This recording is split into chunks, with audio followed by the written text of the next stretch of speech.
Are you knowing what you're wanting? Now, right now, right now, right now, where all of your power is, right now where your ability to focus is, right now where you are, because of what you're thinking, emanating a frequency, an influence, you might say, that law of attraction is responding to. And so everything about this moment in time, or any moment in time, is more powerful than most people realize, because in this moment, by whatever you are thinking, and therefore by whatever you are feeling, you are integrating not just into your world at large, but into all that is at large. In other words, your frequency matters, and it is reflected back to you eventually by manifestations, but it is reflected back to you in the moment by emotion, which is guidance, which lets you know your blending, your balance, your energy. The thing that you most want to be influential about is your own point of attraction, and you have so much control about what comes to you, because you have control about where you give your attention, what you ponder, how long you stay focused here or there.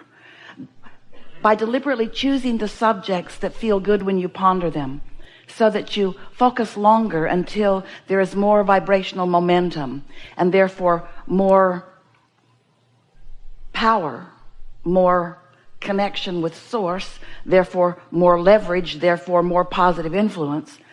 The first thing that you influence is your state of being, your personal point of attraction.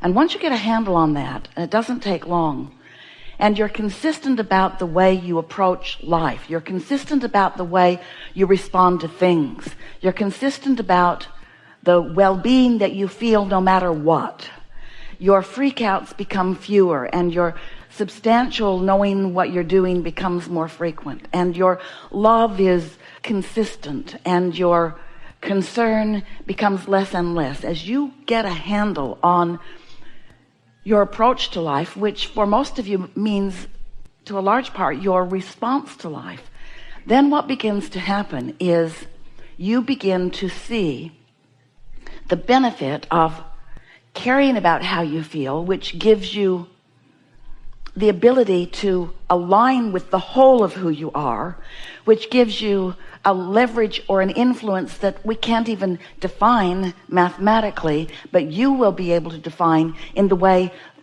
life is unfolding for you, in your relationships, in even the new relationships that you have with so many people that you are encountering on a daily basis.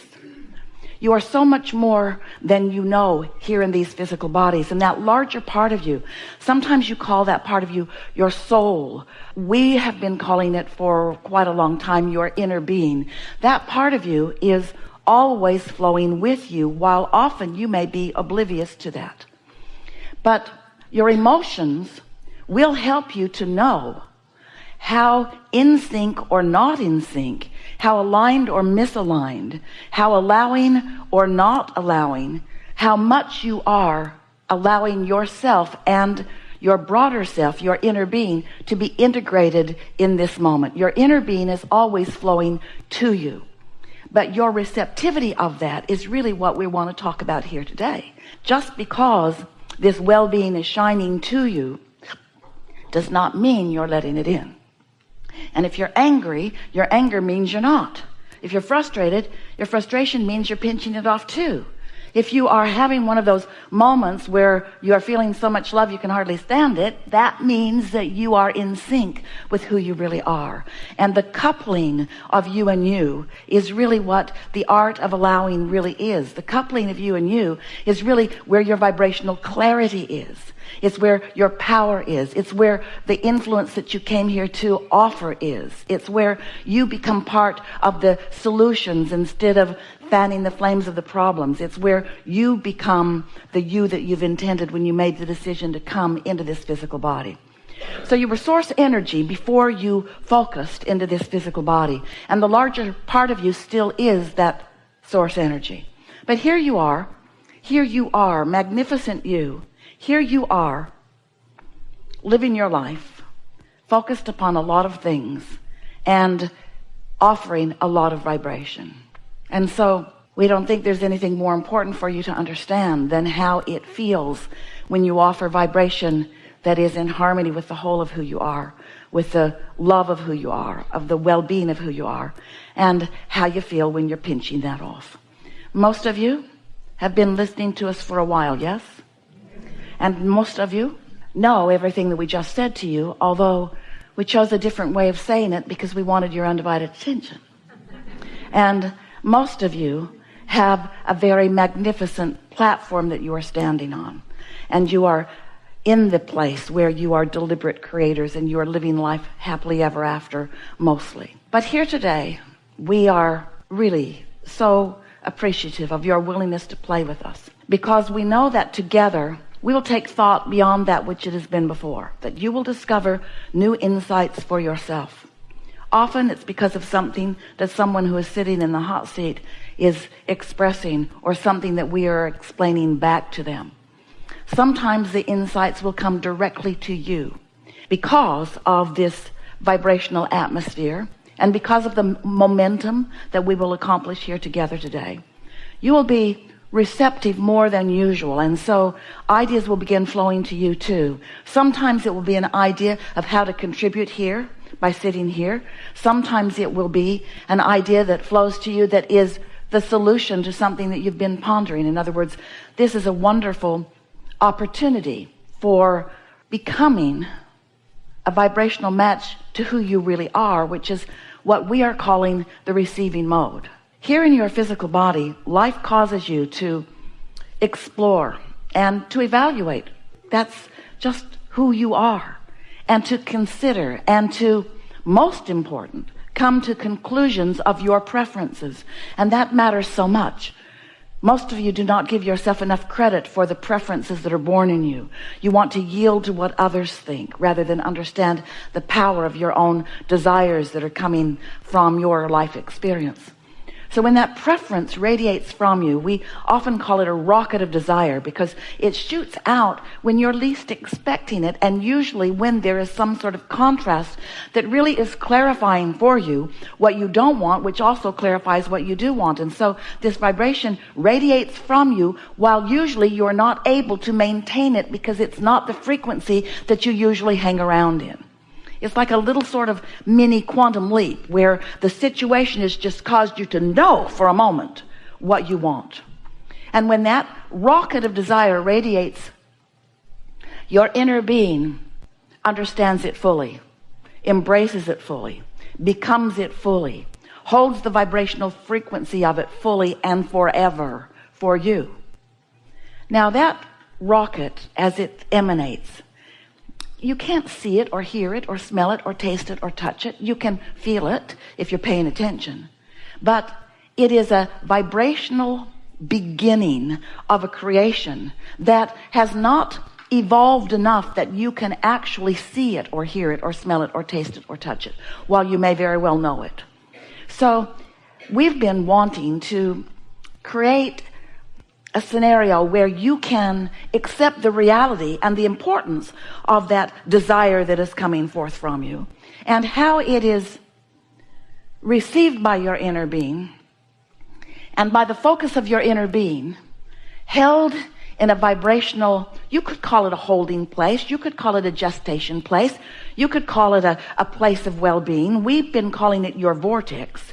It's this non-place but state of being where all of your desires are vibrational and real, and because of the attention of your inner being, continuing to evolve, not so different from the gestation of the baby in the womb. And as these rockets that you are emanating continually are received and understood by your inner being, they are an important part of you because you gave birth to them. And while you mostly as humans aren't ready to recognize them as reality. They are. In fact, this vortex is a reality that is more real than any reality that you have allowed yourself to manifest.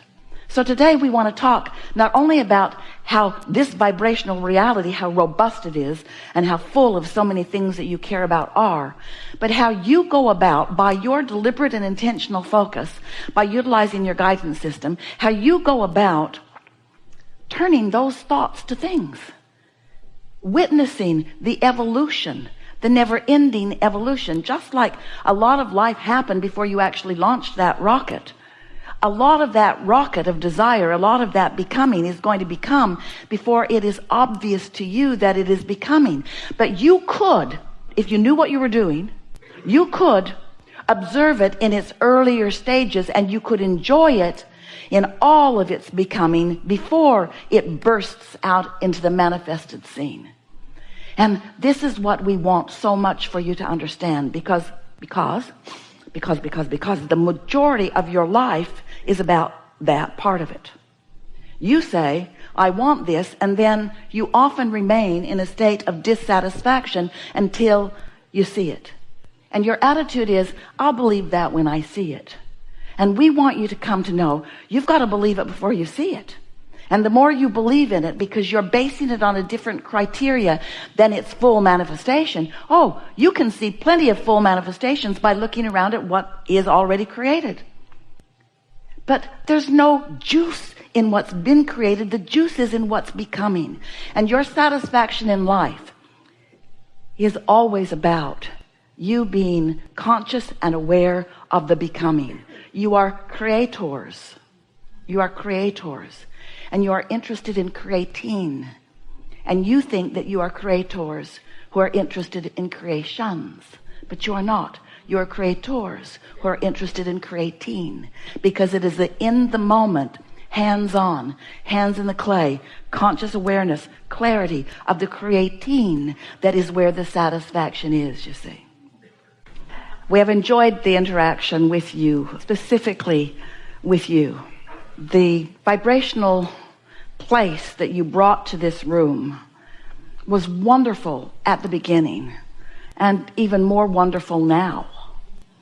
Lots of shifting, lots of understanding, lots of clarity, and lots of influence, not just from our words to you, not just from our vibration interpreted by Esther into words for you, but your relationship with your own inner being, and your softening of resistance, and your allowing of vibration to rise, which allowed the clarity that you felt, and you know what we're talking about. So there's really nothing serious going on. You are creators here to create. And you're not here as problem solvers. You're here as solution discoverers. But one comes before the other. You're not here as fixers of broken things. You're here as discoverers of new things. And sometimes you just don't look for the new thing until the old thing feels broken to you. It doesn't have to be broken for you to evolve, but it doesn't hurt that it sometimes is. So your life experience is showing you all kinds of wonderful things. You're right on track. Everything is unfolding so well. Be easy about it. And trust this, that your inner being knows you, knows everything about you, knows every desire, knows every regret. Your inner being does not focus upon the regret part of your regret. Your inner being focuses upon what you're asking for as a result of it. And so you have such attention and such appreciation and such, there's no other word for it other than power, backing you, rooting for you, and loving with you, in absence of any judgment, in absence of any forgiveness. Your inner being will never forgive you, because your inner being has never evaluated you as inappropriate to begin with. And when you let that go, and you let the love that Source has for you flow through you, well, then you're just going to live happily ever after. There is great love here for you.